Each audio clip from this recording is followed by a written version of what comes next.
Good morning. എന്തൊക്കെയുണ്ട് വിശേഷം? സുഖമല്ലേ എല്ലാവർക്കും? അപ്പോൾ എല്ലാവർക്കും എൻ്റെ ഹൃദയം നിറഞ്ഞ നന്ദി. ഇതെന്താ ഇപ്പം ഇത്? വീഡിയോ തുടങ്ങിയതും ഒരു നന്ദി പറച്ചിൽ, അതല്ലേ വിചാരിക്കുന്നുണ്ടാവുക? കാര്യം പറയാം. നമ്മുടെ ചാനലിലെ 2K ഫാമിലിയായി കുറച്ച് ദിവസങ്ങളായി ഞാൻ എണ്ണി കാത്തിരിക്കുന്നൊരു മുഹൂർത്തേനും. അങ്ങനെ ഇന്നലെ അതും സംഭവിച്ചു.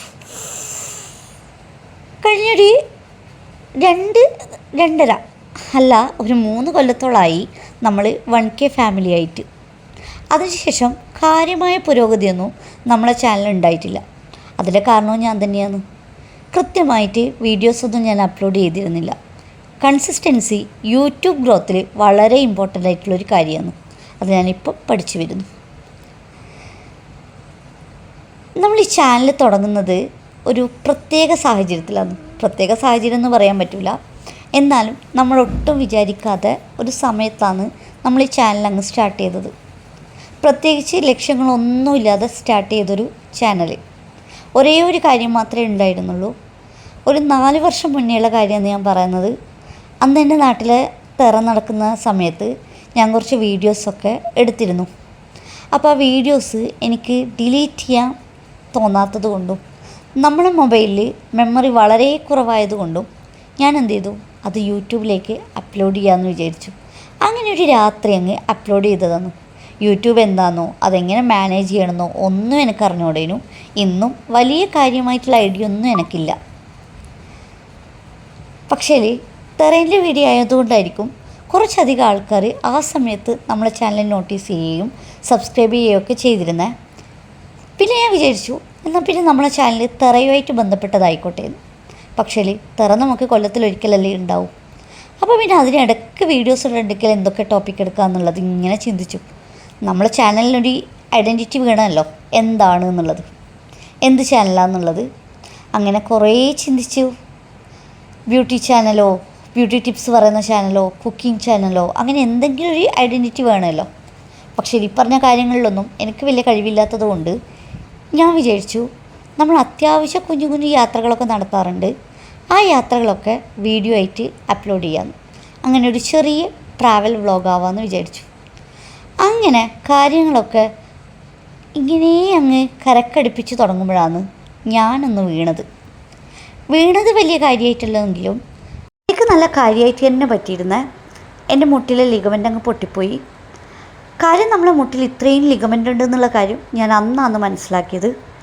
അതിലെ AC ലിഗമെൻ്റാണ് എനിക്ക് പണി തന്നത്. കംപ്ലീറ്റ്ലി ക്ലിയർ ആയിരുന്നു.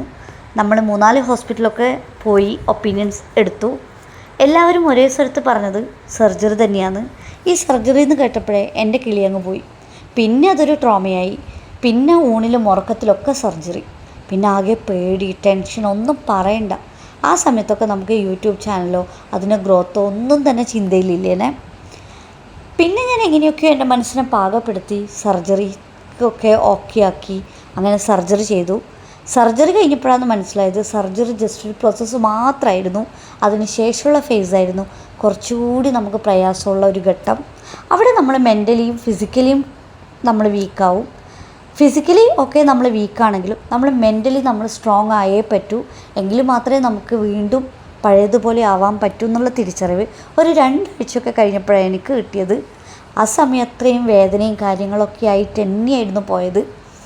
അപ്പം പിന്നെ കുറേ കാലത്തെ ഫിസിയോതെറാപ്പിക്കൊക്കെ ശേഷമാണ് ഒന്ന് മെല്ലെ കൊച്ചു കുഞ്ഞുങ്ങളെപ്പോലെ പിച്ച വെച്ച് നടക്കാൻ തുടങ്ങിയത്.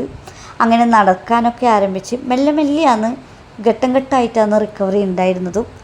ആ സമയത്ത് എനിക്ക് പിന്നെ പുറത്ത് പോകാനേ ഇഷ്ടമില്ലായിരുന്നു. വീട്ടിൽ തന്നെ ഇരിക്കുക, കഴിയുന്നത് റൂമിൽ തന്നെ ഇരിക്കുക, അങ്ങനെയൊക്കെ തന്നെയായിരുന്നു. കാരണം പേടിയാണ്, നമുക്ക് നടക്കുമ്പോൾ വീണ്ടും വീഴുമോ, വീണ്ടും ഇത് പൊട്ടോ, ഇത്രയും വേദന ഇനിയും സഹിക്കണോ, അങ്ങനെയൊക്കെയുള്ള പേടി കൊണ്ട് ഞാൻ എന്നെ തന്നെ ഇങ്ങനെ കൺട്രോൾ ചെയ്ത് നിർത്തുമായിരുന്നു.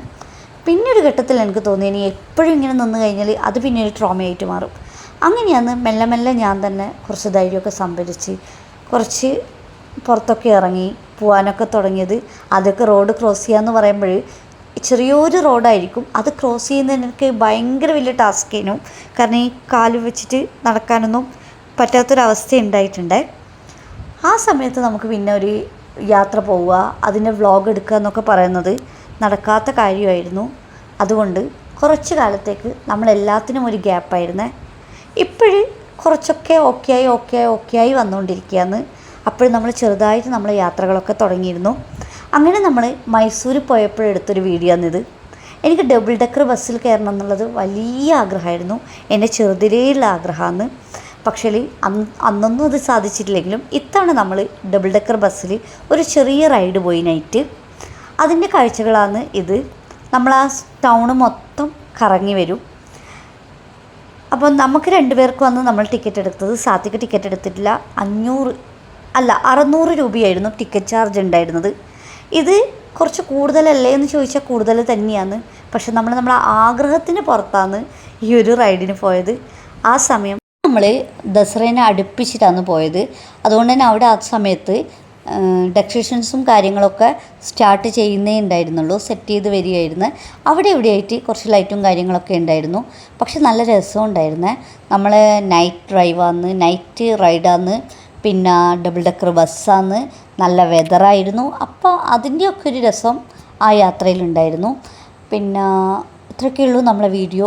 ഈ ഒരു വീഡിയോ നിങ്ങൾക്ക് ഇഷ്ടപ്പെട്ടിട്ടുണ്ടെങ്കിൽ നമ്മളെ വീഡിയോ ഒന്ന് ലൈക്ക് ചെയ്യുക, ഷെയർ ചെയ്യുക, കമൻറ്റ് ചെയ്യുക. നമ്മളെ ചാനലൊന്ന് സബ്സ്ക്രൈബ് ചെയ്ത് സപ്പോർട്ട് ചെയ്യുക. പിന്നെ നിങ്ങളെ വിലയേറിയ അഭിപ്രായങ്ങൾ നമ്മളെ കമൻറ്റ് ബോക്സിൽ രേഖപ്പെടുത്തുക. അപ്പം അടുത്തൊരു വീഡിയോ ആയിട്ട് കാണുന്നത് വരെ ബൈ.